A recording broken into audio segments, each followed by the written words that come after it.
Coming up on Citrus TV News, a 7-magnitude earthquake in Alaska causes widespread damage and triggers a tsunami warning. The latest details on Alaska's colossal earthquake next.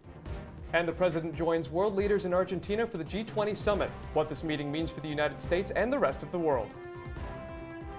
And Citrus TV reporter Lilia Wood is in Camillus for an annual tree lighting ceremony. Citrus TV News starts right now. This is Citrus TV News live at 6, your campus news leader. After a 7.0 magnitude earthquake near Anchorage in Alaska, the state is now under an official declaration of disaster. Good evening, I'm Conor Wight.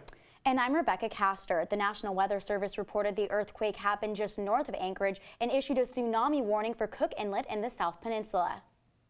The tsunami warning has since expired, but widespread damage to infrastructure is being reported across the state. Officials say the earthquake also triggered 40 aftershocks. Alaska Governor Bill Walker issued the disaster declaration and has reportedly been in contact with the White House. So far, officials are not reporting any deaths. And moving to SU's campus with the holidays just around the corner, Hendricks Chapel is the place to be for holiday hits this Sunday. The Holiday at Hendricks concert will feature multiple performing groups, including the Hendricks Chapel Choir and the SU Brass Ensemble. The performance starts at 7:30 this Sunday night and is free to attend. And the Chancellor's Task Force on Sexual and Relationship Violence is working to keep the community informed. At their meeting earlier this week, the task force decided to publish meeting updates on the SU News website and on the university's monthly campus update email. Some of the highlights from the month's meeting include a discussion on proposed changes to Title IX regulations and details about the White Ribbon campaign happening in March. The next meeting is scheduled for the end of January. And have you heard that the annual Martin Luther King Day event is sold out? Well, that's just not the case. Citrus TV reporter Landon Wexler has the details on how you can still be there to see keynote speaker Trevor Noah and the rest of the event. Dr. Martin Luther King Jr. Day is a huge holiday on Syracuse University's campus, and the MLK Day event, being the largest university-sponsored celebration of the holiday, has been a tradition for 34 years. This year, since the ticket demand has shot through the roof to see keynote speaker Trevor Noah, tickets to the dinner portion of the celebration are limited. In years past, SU resident advisors have been required to attend the event. Since dinner tickets are so limited this year, RAs don't get free admission, and RA Ikua Amarigby says her staff will be missing out on the full experience. We used it as a way to kind of dress up, or maybe there's a theme, or you all kind of coordinate with each other. We used it as an opportunity to take staff pictures. It was really fun, and I mean, the food was good. She says there are still lots of things to look forward to with the general admission ticket. There's also a lot that goes on besides just the speaker. There's singers, there's performers, different groups, or even the community groups come in and perform. And the part that'll have people stomping for joy, it's when this guy still has tickets available to go see him in the Dome. Along with tremendous ticket demand came the false rumor that tickets are completely sold out. So, how is the large attendance level going to be accommodated? The dinner will take place on the west side of the Carrier Dome from 5 until 6:30, and then the main program will happen from 7 o'clock until 8:30. So we anticipate thousands of people to be coming. Tickets are $5 for Syracuse University students and $15 for Syracuse faculty, staff, and community members, and will be available all the way until the event on January 27th. Landon Wexler, Citrus TV News. Well, that certainly looks like a great event. What doesn't look as great is the weather, though. It's been on and off rain, a little showers today, and just gray skies. Well, I'm actually a huge fan of the snow, and I actually hope that we'll have more snow flurries this week. Zachary, Levine, can you tell us more about what we're going to expect this week in Syracuse? Well, I tell you what, the snow is done for now, and it's done for a while. Right now outside 33, but no more precipitation, not even any rain, so light out there. Looking ahead now to our radar out here in central New York. The radar, honestly, it looks pretty clear, and there's not much out there, just a few flurries out there tonight, but nothing really looking forward. Moving on to our a little later on. Tonight, however, is going to look pretty clear, so I'm not looking for anything tonight. Be ready. Here's our radar. There we go. Looking out at the radar, nothing out there. Moving forward to tonight now, looking pretty clear out there. 27, mostly cloudy and winds light. Quickly looking ahead to tomorrow, I see nothing much out there. 37, mostly cloudy, and the low down to 34. I'll have more in your full weather forecast. All right, thanks, Zachary. Now tomorrow at the Centric Public Library, a discussion on the Syracuse Police Department and use of force. The Syracuse Police Accountability Reform Coalition believes the SPD has, quote, a vague and a lacking specific guidance on use of force. This follows a police brutality trial that some reports say could cost Syracuse $1.5 million. And 2 people are dead after a fire in an upstate New York home last night. South Bristol authorities say they began getting calls about the fire around 8:30 p.m. Firefighters say it took 2 hours to put the fire out because there were no fire hydrants nearby. Authorities then discovered 2 bodies inside the home, and those bodies have not yet been identified. Onondaga County Executive Ryan McMahon appointed his replacement on the legislature, and he's an SU employee. College of Law Director Miles Bottrill will fill McMahon's county legislature seat. Bottrill served on the Syracuse Common Council in the 1990s, and his tenure there ended in 2001. On the first day of this month, McMahon became county executive, filling the position following Joni Mahoney's departure. And the state of New York is threatening to remove Wegmans' liquor license. After being fined $1 million last week for allegedly violating state liquor controlling laws, Wegmans could face more punishment. Wegmans is being accused of illegally controlling 5 of its liquor stores, including the one in DeWitt here in CNY. And coming up on Citrus TV News Live at 6, if you've stayed in a Marriott hotel recently, your information may be compromised. Find out how many people are affected. And Citrus TV breaks down what you need to know about the G20 Summit. Stay with us.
There's one thing you can never have sex without.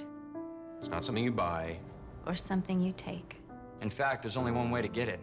It has to be given to you, freely. It's consent. Because sex without it isn't sex. It's rape. Consent. If you don't get it, you don't get it. It's on us to stop sexual assault. Learn how and take the pledge at itsonus.org. Looking for these? You drive buzzed. It could be one very expensive ride. First, you gotta make bail. Then pay me to get your car back. Your insurance premiums will go through the roof. And my legal fees just keep adding up. All told, it could end up costing you $10,000. Buzzed, busted, and broke. Because buzz driving is drunk driving. If you see news happening on campus, in Syracuse, or across the nation, call the Citrus TV Newsroom, 315-443-1177, or tweet at Citrus TV News, your campus news leader. Welcome back. Now, the Marriott hotel chain disclosed a massive data breach that has affected the personal data of about almost 500 million guests. Marriott says this data breach started in 2014 in their Starwood hotels. The company says the information breach could have included credit card numbers, passport numbers, and mailing addresses. Marriott says they will be notifying those who may have been affected by the breach starting today. And the Justice Department is giving just under $17 million to survivors of the deadliest shooting in modern United States history. The money will reportedly go toward therapy and trauma recovery costs, as well as legal costs for the victims following the 2017 shooting in Las Vegas. Tomorrow marks 14 months since a man shot and killed the 58 victims attending the country music concert in Las Vegas. And 4 St. Louis police officers are facing criminal charges today. They will stand before a federal grand jury in connection with the assault of an undercover officer. The officers are accused of beating the undercover officer with a riot baton and covering up the incident by tampering with witnesses. Investigators also found text messages between the officers talking about beating protesters. The alleged assault took place during a protest against the acquittal of another St. Louis police officer accused of fatally shooting a black driver. And another officer, this time in Dallas, also faced a grand jury today. The jury indicted Amber Geiger with the murder of Botham Jean after Geiger shot the unarmed Jean in September. Police arrested Geiger after she mistook Jean's apartment for her own and shot her neighbor upon entering the wrong apartment. Though originally charged with manslaughter, the grand jury was able to indict the officer with murder with the permission of the district attorney. And today and tomorrow, world leaders are gathering in Buenos Aires, Argentina for the G20 Summit, where they are set to discuss trade, climate change, and the tensions between Russia and Ukraine. Citrus TV correspondent Michael Furnari is here with the details. Michael? The G20 is a two-day gathering for 20 of the world's largest economies, including the U.S., China, Russia, Canada, and Saudi Arabia. Together, the two countries represent 2/3 of the world's population and 85% of global economic output. The meeting has the potential to be a tense one, with hostilities between China and the U.S. looming, in addition to a host of issues regarding Russia and Saudi Arabia. At the center of it all is President Trump, who has shaken up the global trade status quo more than any president in decades. President Trump aside, the two leaders getting all the attention are Vladimir Putin and the Saudi Arabian Crown Prince, who were seen happily embracing earlier today. Both countries are facing intense scrutiny in the aftermath of the killing of Jamal Khashoggi and the latest military crisis in Ukraine. How President Trump handles the two countries in the wake of these controversies will be one of the major stories of the conference. And after President Trump canceled his scheduled meeting with Vladimir Putin, it's far from clear what Trump has planned. And finally, as protests have taken over the streets of Buenos Aires in protest against capitalism, anti-capitalist protests have become something of a tradition of the G20, with nearly every summit of the last decade being protested. Nonetheless, the summit and capitalism will continue as planned. Conor and Rebekah, back to you.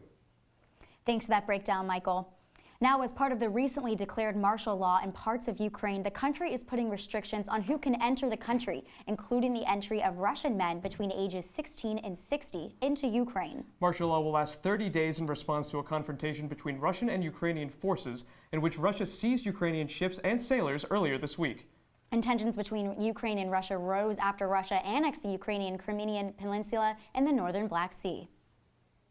And thousands of students in Australia skipped school today to protest climate change policies. Students say they are unhappy with the Australian government's inadequate climate change policies. Australia has committed to reducing its carbon emissions by almost 30% by 2030, but the United Nations says Australia is falling short of this goal. The protests were held in every Australian state capital and several other regional towns. And the mayor of Tijuana, Mexico, is saying the city faces a humanitarian crisis as it attempts to handle thousands of Central American refugees believed to be headed towards the United States. As rain flooded a migrant shelter where 6,000 migrants were living, buses attempted to move some to a new shelter with better conditions. And following a clash between migrants and border officials this week, the waiting list for asylum seekers continues to grow. Migrants in Tijuana may have to wait months before they can cross the border legally. And coming up on Citrus TV, weather anchor Zachary Levine has your full weather forecast. Stay tuned.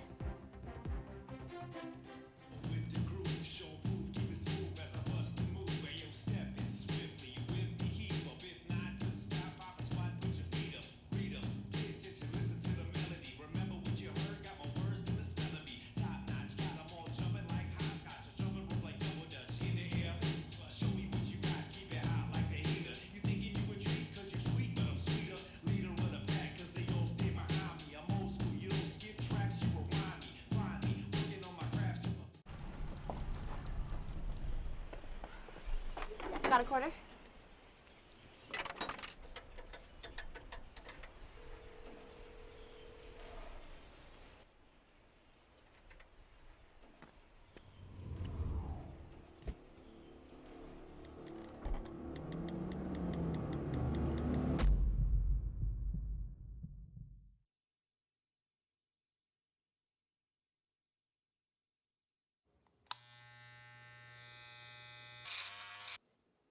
You've messed up your son's haircut. Mom?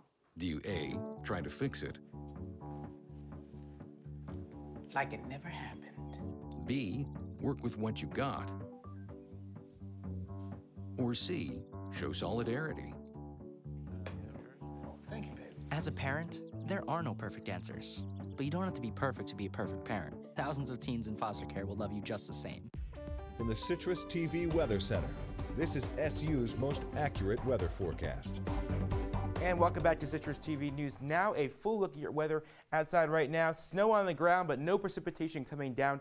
33, but nothing else tonight in terms of rain or snow. And it's going to be light winds out there. Looking ahead outside in CNY right now, nothing out there as I mentioned, but there are a few patches where we could see some wintry mix overnight. Looking ahead from there now, tomorrow 37, mostly cloudy and down to 34 out there. So not a bad day, but obviously a winter coat day it is. Moving ahead now, looking at closer look at tomorrow.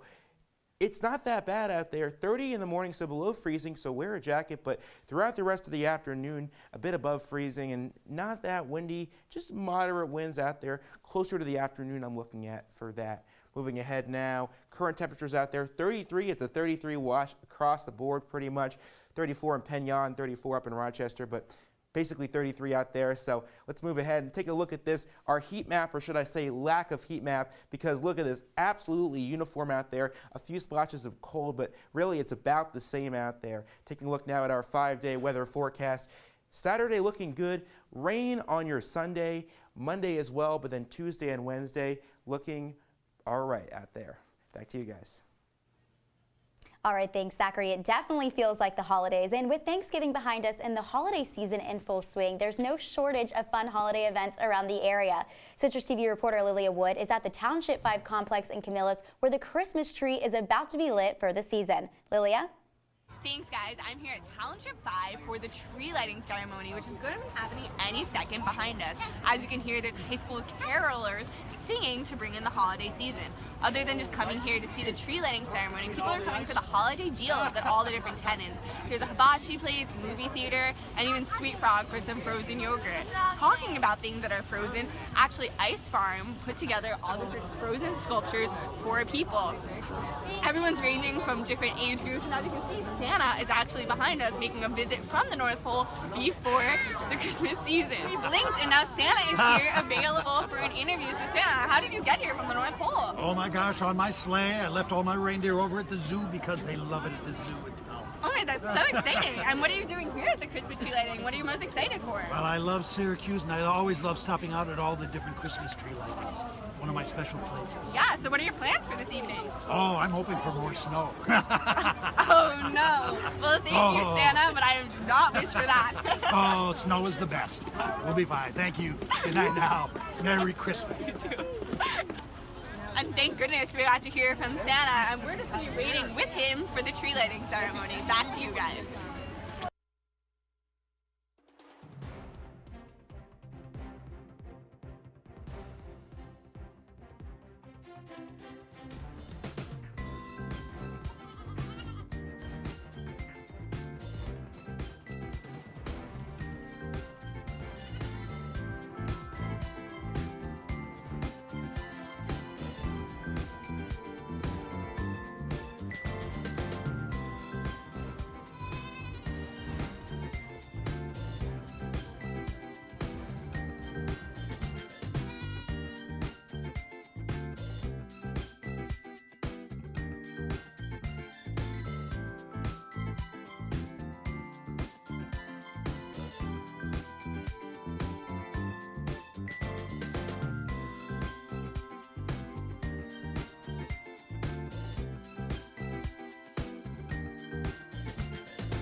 What are you, superheroes? Just 4 brothers who hate bullies and love this city.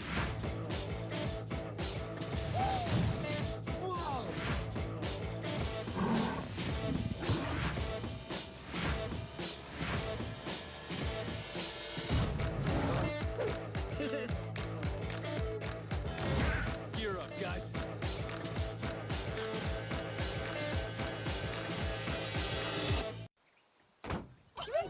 They'll test you. Try to break your will. But however loud the loudness gets, however many cheese puffs may fly, you're the driver, the one in control. Stand firm. Just wait. And move only when you hear the click that says they're buckled in for the drive. never give up till they buckle up. And now, your Citrus TV Sports Report. Welcome back. I'm Drew Carter. When Syracuse and Cornell meet on the hardwood, there's one story. It's not SU's 38-game win streak in the series. It's not that Central New York showdown thing. It's not that the two teams are named after a color and they're playing in the same game. It's the family affair. Jim Boeheim has coached Syracuse for 40-plus years. His younger son, Buddy, he's a freshman on the team, and his older son, Jimmy, plays for Cornell. Now, Buddy didn't see the floor in that win at Ohio State earlier this week. That might change tomorrow. They both better player. I'm not going home. That's all I can tell you. I can get away with one game, but I don't think I can get away with two. Both of them, Buddy hasn't made any shots. He will. Jimmy's been playing real good, and you know, it's a tough game. It's an emotional game. You know, it is what it is. You just got to get ready.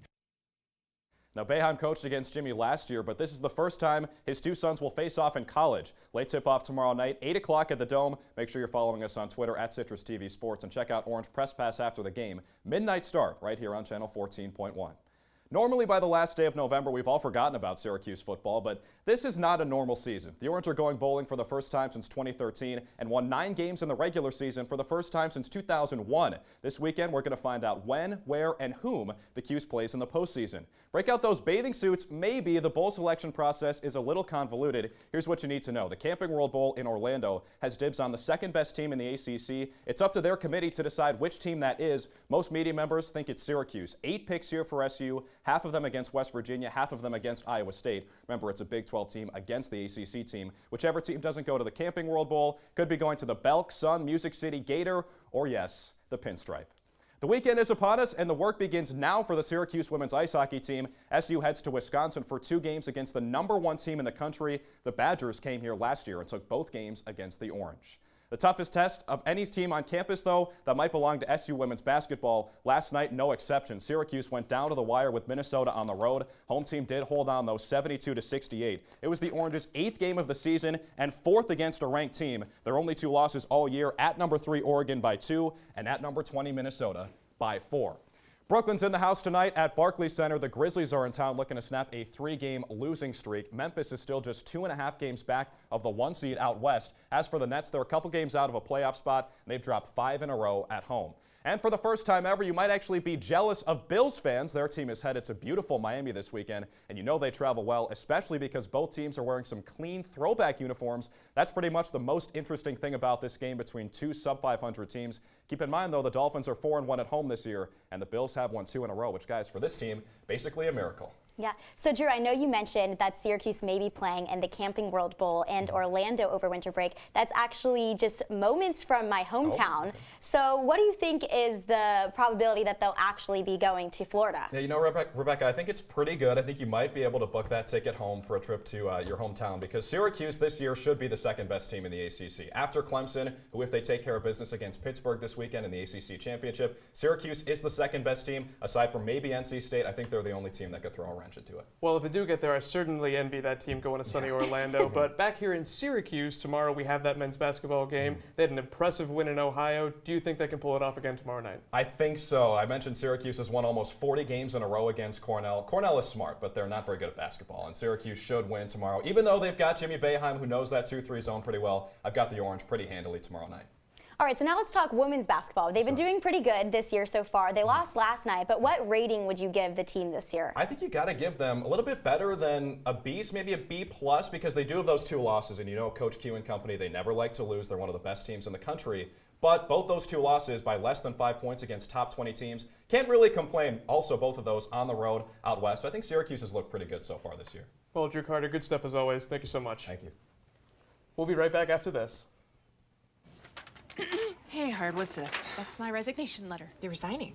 Why? Because you're constantly ignoring me. You're half as active as you used to be, and you eat stuff like this. You've been putting me under a lot of pressure lately. That's why I'm ready to quit. I forgot. I'll do better. Please. Don't quit on me. Okay. But remember, it's not what you say.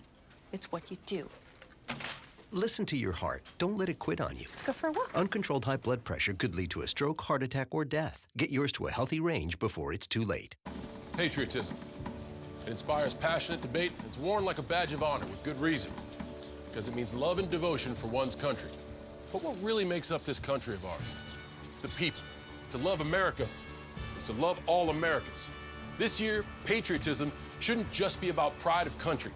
It should be about love. Love beyond age, sexuality, disability, race, religion, and other labels. Because love has no labels.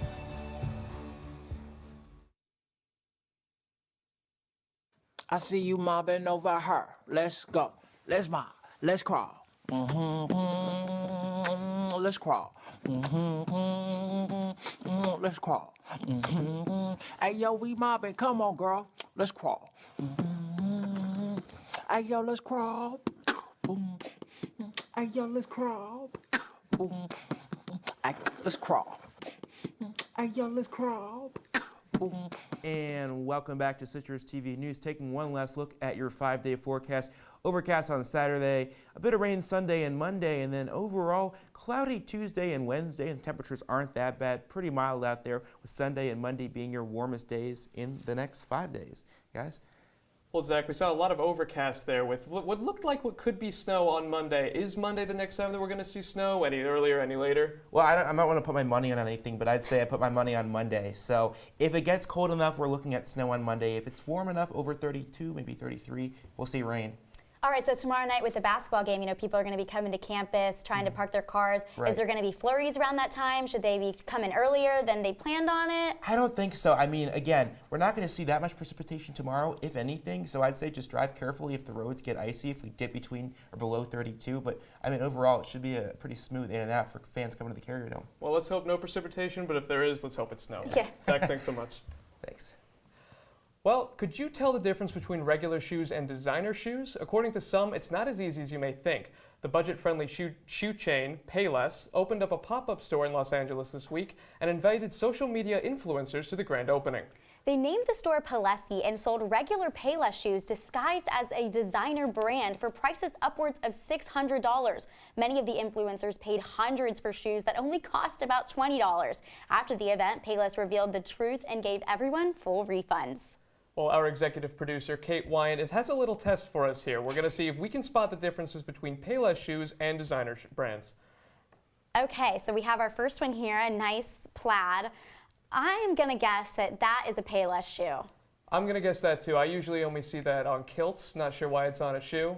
Oh, no. That's a designer brand. Oh, I would have, I didn't get that one. Well, okay, let's see what's next. Oh, that's got to be Payless. If that's not Payless, then somebody's going to spend hundreds of dollars on this designer. shoe. Those stars look nice. They're pretty good looking stars. Oh, all right. Oh my goodness, I would never spend $595 on that. Well, whether or not you would, I'm up 1-0. Well, that is a good sentiment, but I'm not sure if that costs a lot. I'm going to go with Payless. I'm going to go with that's designer. That is just so, oh. Hey, 2-0. I'm doing horrible at this. All okay, right. that one looks really nice. That does look like a really nice shoe. But I bet you it's, I don't know, I bet you it's Payless because we've already had two designers. I don't know where you'd put your toes. Oh, okay, I would buy that shoe for $19.99. All right, well, that's all the time we have tonight. Be sure to follow us on Twitter, Facebook, and Instagram at Citrus TV News for our round-the-clock news coverage. For Citrus TV, I'm Conor Wight. And I'm Rebekah Castor. Have a great night in Syracuse.